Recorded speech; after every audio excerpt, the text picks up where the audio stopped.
We no longer know how to live without refrigerators, without cars, without phones, or without supermarkets.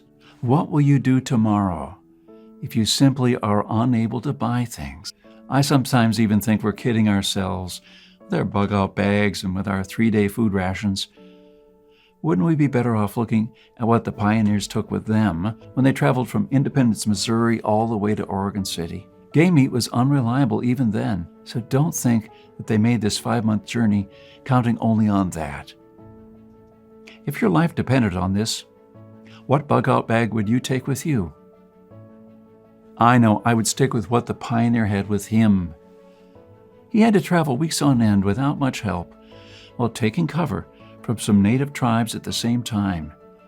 And this is just a small, tiny example. I don't want to see our forefathers' knowledge disappear into the darkness of time.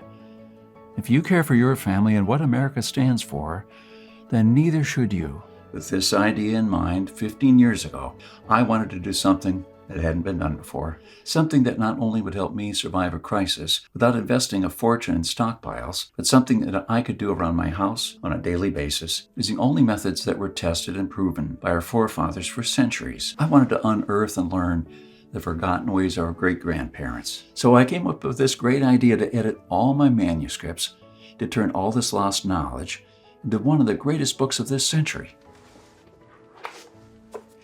The Lost Ways. Saving our forefathers' skills. By knowing the ways of our forefathers, believe it or not, you're covered for anything. You'll never have to spend money on any prepping material again. Forget about unreliable and expensive modern survival equipment. Why even bother reinventing the wheel when these things have been working right for centuries? The Lost Ways prepares you to deal with worst-case scenarios with a minimum amount of resources, just like our forefathers lived their lives, totally independent from electricity, cars, and modern technology whatsoever. Which means you'll be able to be bulletproof against the ever-increasing threat of electromagnetic pulse, a powerful economic breakdown, famines, and natural disasters. You'll have the power to protect and save your family, even to rebuild your community during the worst of times. And the best part is, you don't need to wait for a disaster to happen.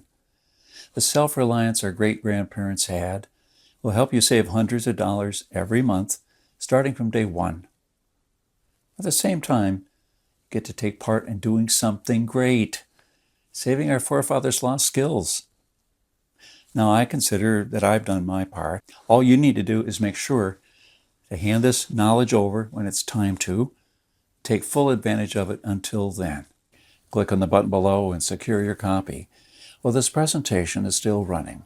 Don't let this knowledge disappear into the darkness of time, because in the next crisis, when death will stare you in the eye, this is the only time-tested life vest that you and your family can hang on to. You'll stay calm and protected, and others will scavenge through the garbage for food. My guess is that you haven't experienced a long-time hunger, but you're probably familiar with the feeling of skipping a couple of meals. Not a very pleasant experience.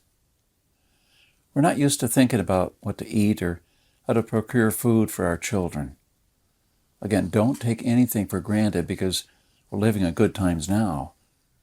Our grandfathers and great-grandfathers were the last generation to practice the basic things that we call survival skills now. Why try to reinvent what they did, and did very well for centuries? There are only a few moments in life when you can really do something big. This is one of them.